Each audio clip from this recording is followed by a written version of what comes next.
Hi, I'm Megan and welcome to my kitchen. In today's What's for Dinner video, I'll be sharing with you what meals we had this past week. Our dinners were easy to make, budget friendly, and delicious. So if you're looking for some weeknight meal ideas for your family, just keep watching and stay tuned until the end. I have got a bonus dessert to share with you. I'm making a pineapple upside down cake. Dinner this first night was off meal plan, but for whatever reason, Sloppy Joe sounded good, so that's what I made. I used the Pioneer Woman's recipe. I halved her recipe.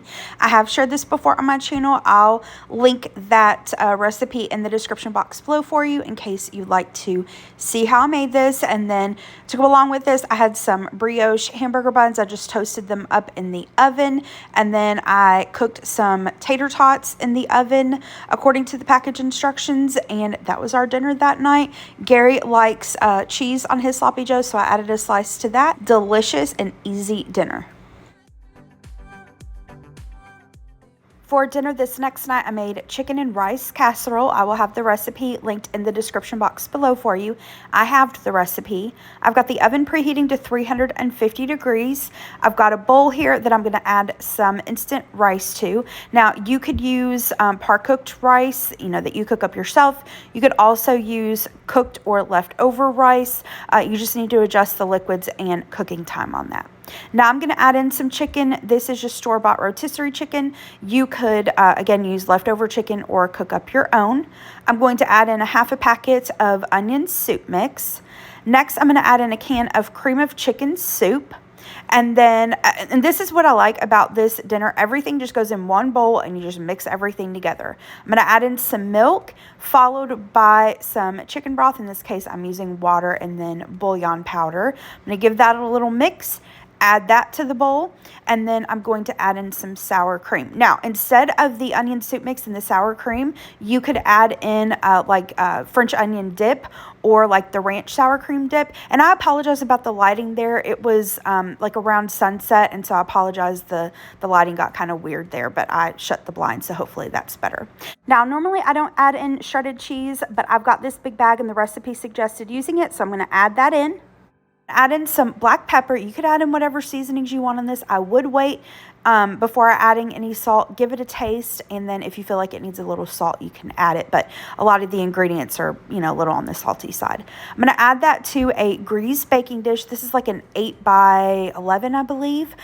Spread that out. You can top this with crushed Ritz crackers, with cheese. You could add like the fried onions. That would be really good on this, but I'm just going to leave it as is. You want to cover this with aluminum foil, and you want to really make sure that the aluminum foil is really tightly secured. That is what's going to trap the steam in and help cook the rice. So I'm going to cook this for 45 minutes, and then I'm going to uncover this. I like to give it a stir, see how much liquid's left, and then I like to give it a taste to see if the rice is cooked to my liking. I felt like it needed a bit longer, so I covered it back with foil and placed it into the oven for another maybe 10 or 15 minutes or so. All right, at this point, I'm going to remove the foil and then bake this for a final 10 minutes. And that really just helps it to thicken up and get a little golden brown on top. And then I like to let this rest for maybe 10 minutes or so before serving it up. It's just super piping hot once it comes out of the oven.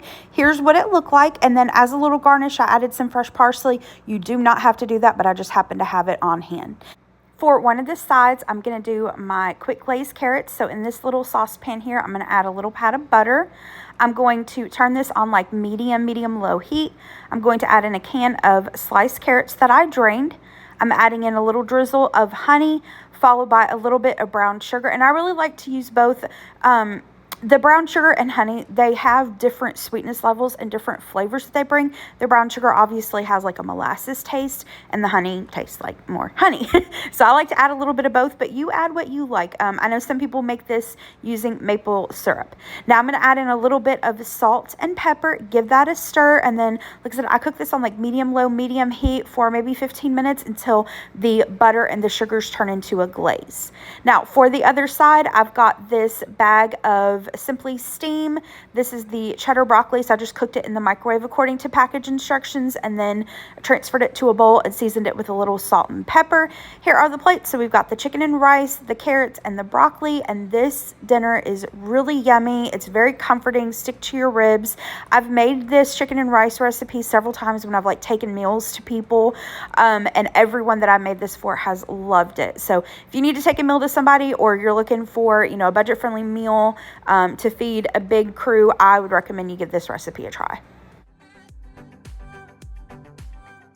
The next couple dinners are off a meal plan and like super easy put together dinners, but I am a dork and hurt my heel this next day, and it hurt like all get out. And so I was just looking for easy things, and Gary helped me out. So I had to pick up a small order, and so I added these things to a quick Kroger pickup order. I knew this was something that, you know, Gary could just pop in the oven for me. I got this Rana chicken Alfredo lasagna. We've never tried this before, but it was on sale, and there was a coupon at Kroger. And then I got a bagged Caesar salad kit as well as these breadsticks. And so Gary just cooked the lasagna and the breadsticks according to the package instructions, and then just literally dumped the salad mix in a bowl, mixed that up, and that was our dinner that night. I was super grateful to have something that, you know, when he cooked, I didn't have to really get on my feet. The chicken Alfredo lasagna, it was good. It was definitely rich. It was super rich, but it was good. We both enjoyed it, and it had like a panko breadcrumb on top, and that was really nice because it kind of broke up the texture between like the soft noodles and the soft Alfredo sauce. But yeah, if you can catch that on sale, it wasn't too shabby. Like I said, it was really rich.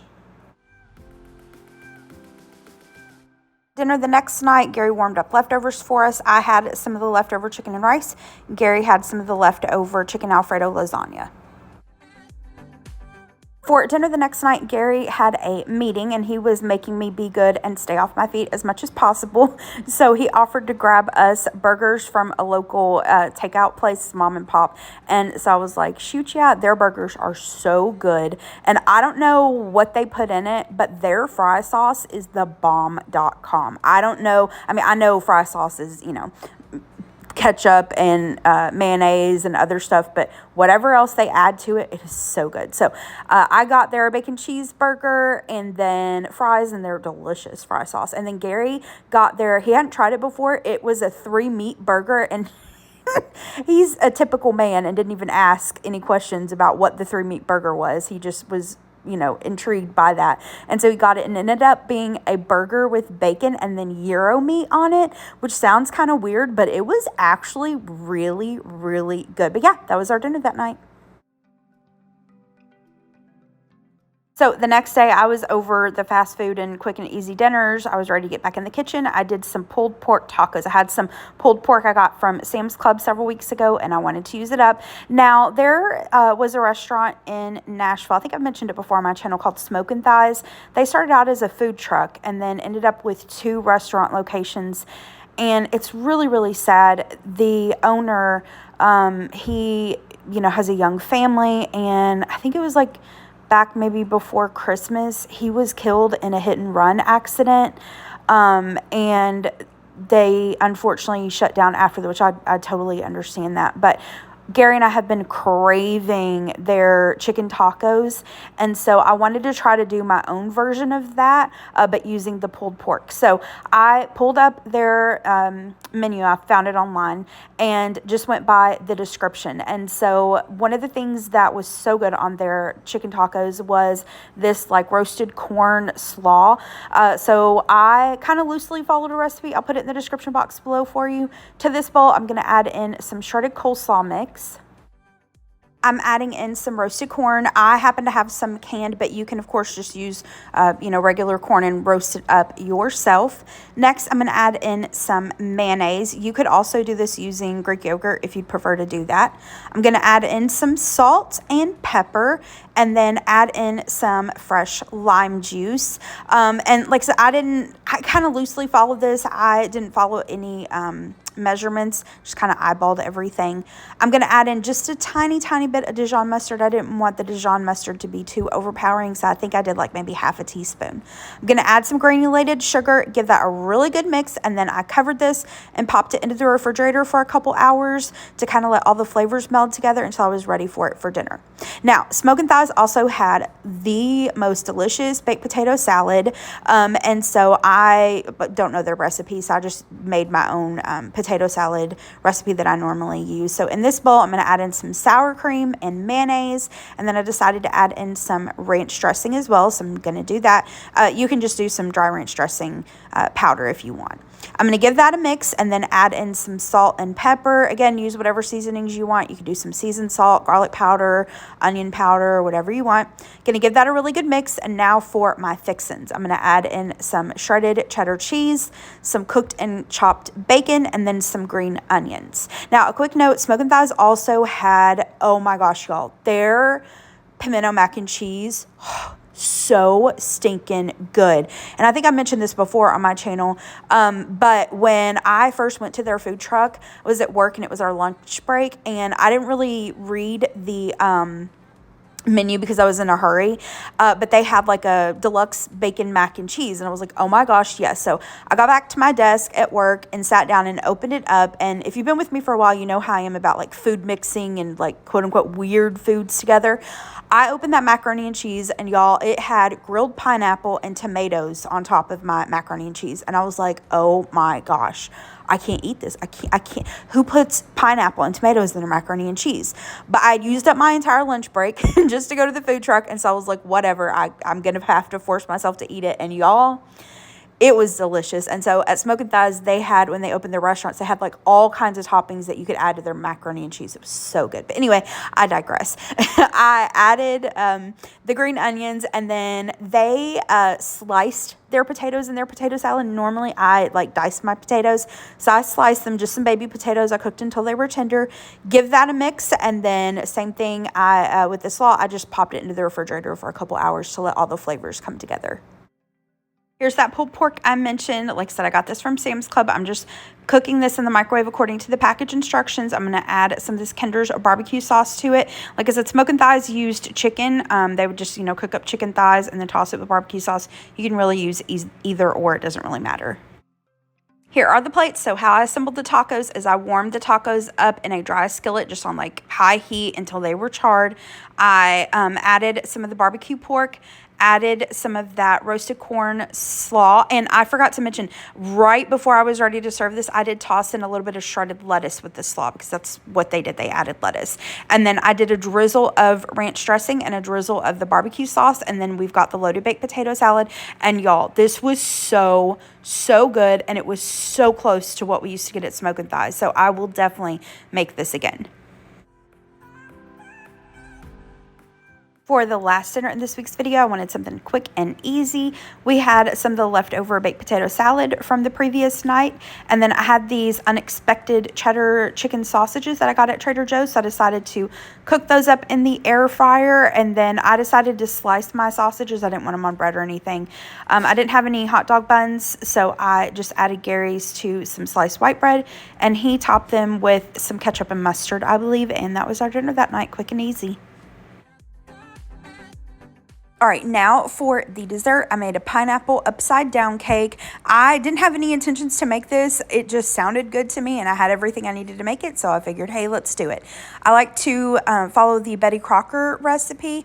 I will have it linked in the description box below for you. Here's everything that I'm going to use for it. The recipe calls for a boxed yellow cake mix. Now, I did not have a regular size cake mix. I did have this easy cake kit. This is from Duncan Hines. I've been these at Food Lion or Walmart, and they're the perfect size. It makes a little 6-inch cake, perfect size for a small family like Gary and I. So I decided to have the Betty Crocker recipe. You'll need the ingredients according to your yellow cake mix, which in this case I needed some oil and an egg. And then you need canned sliced pineapple, butter, brown sugar, and maraschino cherries. Now, the maraschino cherries are optional. If you don't have them or you don't want to use them, you totally don't have to. So I've got my oven preheating to 325 degrees. I'm going to open up this cake mix, and I just wanted to show you all in case you haven't seen this. It's pretty cool. It comes with its own cake pan as well as the cake mix and then the frosting. So if you wanted to, you know, make the yellow cake and chocolate frosting according to the box, you could do that. But anyway, I'm going to set that to the side. I'm putting some butter into the pan. I'm placing that into the oven while it's preheating and allowing the butter to melt. Meanwhile, I'm going to mix up the cake. So I'm adding the cake mix to the bowl. Next, I'm going to add in the egg. I'm adding in canola oil. That's what I've got on hand. You could use whatever kind of oil you want, or you could melt up some butter. So once I've added that in, I'm going to push that to the side. I'm going to take my canned pineapple and pour off the pineapple juice. I'm using the small can because, like I said, I halved the recipe.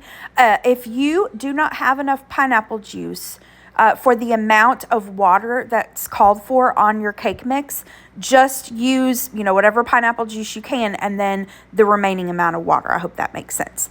I'm going to give that a really, really good mix, set that to the side. And now that our butter has melted in our pan, we're going to take some brown sugar and sprinkle that over top of the melted butter. Don't mix it. I'm then going to add some sliced pineapple, and because this was a small pan, I added 2 whole slices and then 1 pineapple slice that I just broke in half. We're going to lay that on top of the butter and brown sugar, and then take one of those maraschino cherries, put them in the middle, and then last step is we take that cake mix, pour it over the pineapple and maraschino cherries, spread that out. This is going to go into the preheated oven and bake for about 35 to 45 minutes or so. You just want to cook this until a toothpick inserted into the center comes out clean, just like this.